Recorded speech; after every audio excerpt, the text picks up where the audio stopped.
Bonjour et bienvenue pour la suite de nos ateliers autour de l'ERP Odoo. Dans les vidéos précédentes, nous avons fait le tour de l'ERP de manière grosso modo. Aujourd'hui, nous avons terminé en créant quelques utilisateurs, 2 utilisateurs, qui n'étaient pas encore des employés. L'idéal serait que ces utilisateurs soient des employés, donc nous allons les créer, les renvoyer comme étant des employés.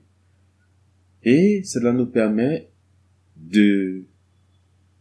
d'introduire le module de ressources humaines qui est assez vaste et assez intéressant. Sans plus tarder, connectons-nous à nos interfaces. Ici, comme vous le voyez, vous vous rappelez, nous avons commencé à travailler dans la version communautaire parce qu'il y avait déjà des contenus que nous avons chargés à l'intérieur. Les procédures et les processus que nous utilisons sont les mêmes appliqués dans la version entreprise. Nous avions ici j'étais avec Yves. Là, je vais me déconnecter pour me connecter. Et vous vous rendez compte que ici, même tout à l'heure, Yves n'a pas accès à certains paramètres. Il n'a pas accès à certains paramètres. Alors, ce que nous allons faire, c'est que nous allons nous déconnecter. On n'avait pas donné à Yves les accès pour être administrateur. Donc, on se connecte avec le statut d'administrateur afin de continuer nos exercices. Oh Michel, c'est bon, nous sommes revenus. Nous avions créé 2 employés, Yves, 2 utilisateurs, Yves et Paul. Maintenant, nous allons essayer de donner un peu des responsabilités à chacun de ces employés chacun de ces utilisateurs en tant qu'employé. Ici, nous avons Yves. À partir d'ici, on voit directement le menu « Créer un employé ». Rappelez-vous, je vous ai dit que ici, avec ces ateliers-ci, nous nous battrons pour que nous essayions de comprendre le principe de fonctionnement d'Odoo. Donc, une action peut être réalisée de plusieurs méthodes, de plusieurs manières différentes. Nous allons déjà le voir ici en créant les utilisateurs, les employés de 2 manières différentes. Alors, on va cliquer sur le bouton « Créer un employé » parce que nous avons déjà. Et qu'est-ce qui s'est passé? Là, on a simplement cliqué sur créer des employés. Mais il n'y a rien. Mais curieusement, on voit un employé. On clique sur un employé et on va voir. Oh, directement, ça nous envoie sur employé Yves. Je clique un peu là. Oh. Paramètres utilisateur employé Yves. Congé, contrat. Le mois dernier, un contact, 0 photo. Oh oui, ça nous a créé automatiquement un employé. Très facile. Maintenant, c'est à nous de compléter les informations. Là, le numéro est déjà là, l'adresse mail, téléphone portable. Je mets par exemple département. Yves, il est de quel département? Mais ici, là, j'ai des départements qui se présentent déjà. Oui, parce que, rassurez, rappelez-vous, nous avons déjà préchargé des données. Alors, qu'est-ce que je peux faire? Je vais, par exemple, dire Yves est du département de management. Son manager, non. Mentor, non. Yves, ainsi de suite. Et là, on peut continuer avec son nom.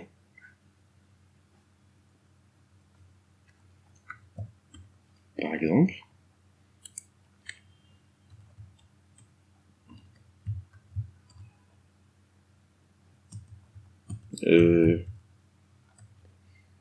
J'y vais à la volée, au hasard, à la volée. Lieu. On fournit l'adresse de lieu de travail.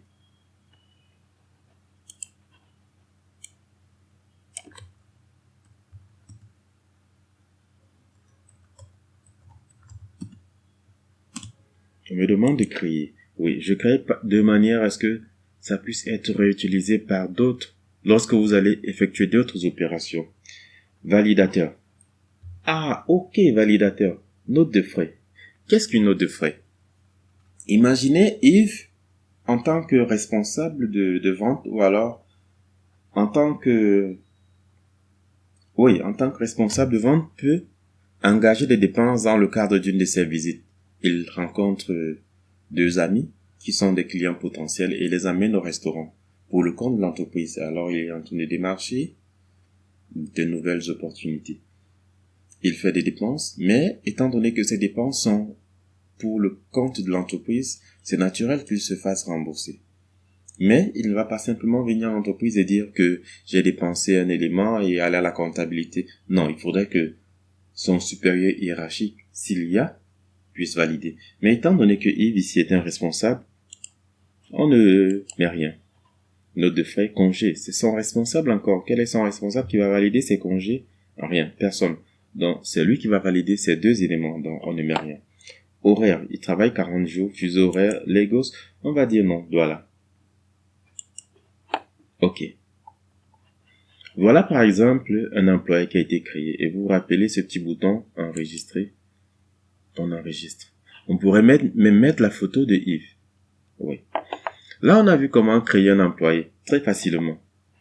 Ici, si on parcourt encore ici, cet onglet, information privée, on va mettre l'adresse privée, la langue, kilométrage, ainsi de suite, éducation, permis de travail, ainsi, tellement d'éléments qui sont à titre privé.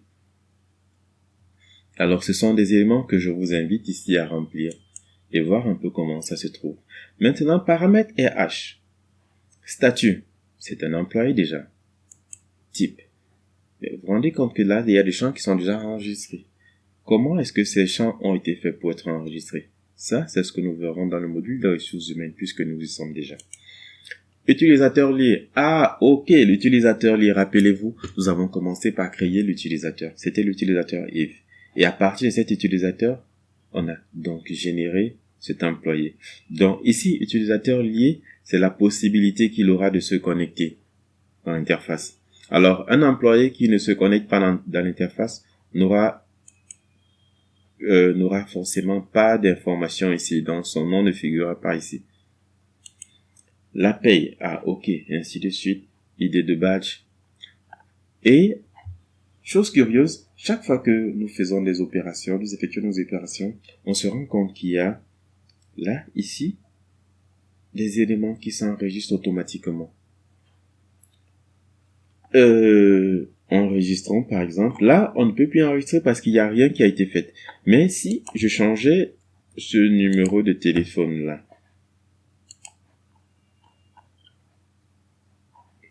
cette action n'a pas été enregistrée. Mais pour certains types d'actions, toutes les actions que vous faites là sont automatiquement notifiées. Et les activités, quelle est l'activité qui est liée? Est-ce qu'il y a une activité que vous aimeriez lier à Yves ou ainsi de suite?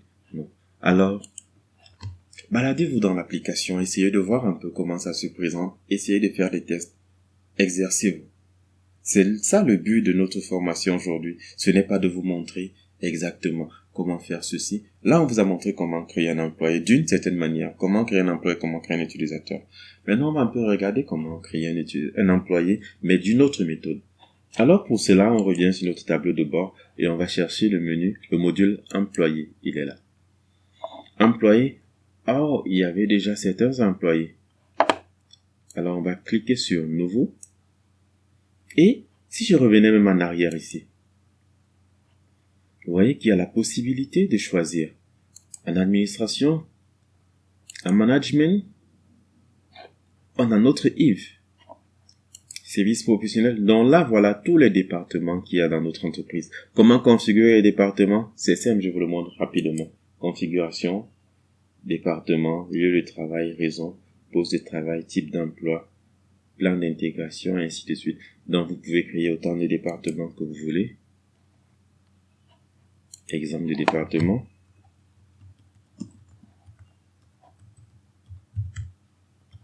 Responsable manager ici, je mets par exemple Anita. Ça veut dire que automatiquement Anita sera la responsable de ce département. Est-ce que ce département dépend d'un autre département? Je dis par exemple administration. Oui. Est-ce que ce département, est-ce qu'il va s'impacter simplement sur My Company San Francisco? Non, il va sur les trois. Ah non, ici c'est une seule entreprise. Ok, par défaut. My Company San Francisco, laissons. C'est bon. Automatiquement, on nous dit département a été créé. Si on revient ici, sur employé, je reviens là, et on se rend compte que, notre département, il ne figure pas. Comment ça? Ici, nous sommes dans San Francisco. Et si on doit repartir, département, on avait dit, là,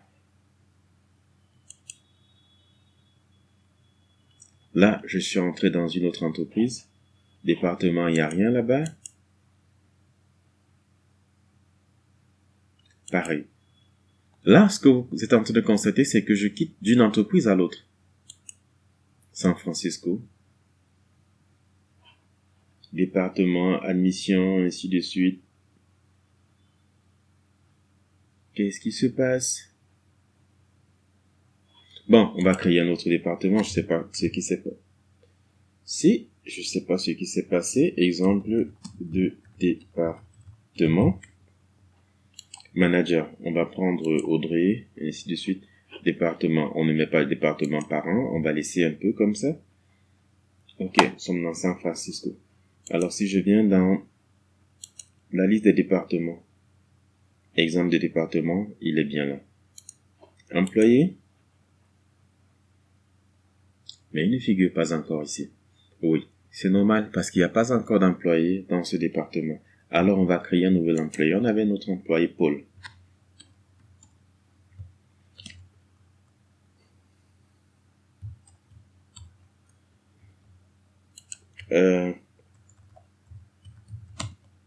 Commercial. On met par exemple comme ça.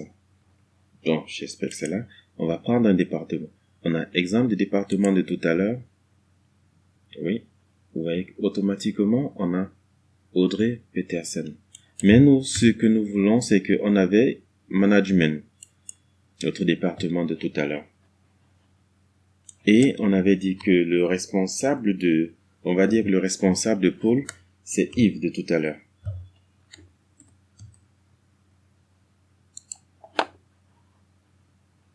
Ok. Car on a mis responsable de Yves comme responsable, automatiquement, vous voyez ici, on dit en tant que validateur. Donc, celui-là qui va valider les notes de frais de Paul, c'est Yves. Pareil pour ses congés. Là, on pourra mettre toutes ces informations ici. Toutes les informations liées à l'utilisateur. Et employé.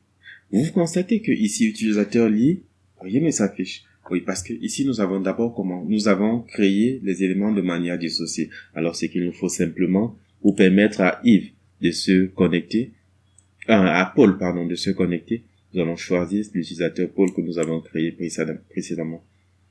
On enregistre. Et oui, là, l'utilisateur, l'employé est créé et il est lié à l'utilisateur. Vous voyez un peu. Contact. Plan de lancement. Waouh. Département. On a les différents départements. On a les différentes configurations. On a les employés. Dans les employés, on peut les classer par département. Et ainsi de suite. On a notre Paul et notre Yves de tout à l'heure.